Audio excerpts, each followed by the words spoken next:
Prajarajyam party స్థాపించినప్పుడు night వచ్చి ఇక్కడ జెండా ఆవిష్కరణ చేసి పార్టీ ఆఫీస్ ఓపెన్ చేసిన నేను పార్టీ ఆఫీస్ చేసుకుని ఫస్ట్ సారి నేను టవాలు ప్రజారాజ్యం పార్టీ టవాలు వేసుకొని వచ్చినానా నీ పార్టీ ఆఫీస్లో వచ్చినానా పార్టీ ఆఫీస్లో వచ్చినప్పుడు వందల మందిల కాడ అన్న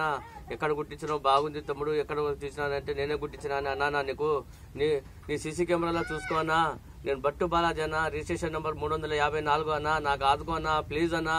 నా ఆరోగ్యం బాగలేదన్నా 3 నెలలు కావస్తుందన్నా నా ఆధార్ కార్డు రేషన్ కార్డు నా ప్రూఫ్లు అన్ని తీసుకోపోయారన్నా నీకు చూపిస్తా అని అన్నా ఇంతవరకు రిప్లై లేదన్నా ప్లీజ్ అన్నా నీకు దండం పెడతానా నాకు ఆదుకో అన్నా ప్లీజ్ అన్నా నా భార్య పిల్లలు నాకు ఇంట్లో రానియట్లేరన్నా నాకు అన్నం పెట్టట్లేరన్నా ప్లీజ్ అన్నా తాత ఆస్తి ముత్తాత ఆస్తి మొత్తం అమ్ముకున్నావు ఎందుకు పెట్టాలని చెప్తున్నారన్నా మా వాళ్ళు పూలు అమ్ముతున్నారన్నా ప్లీజ్ అన్నా ఆదుకో అన్నా నీకు దండం పెడతానా।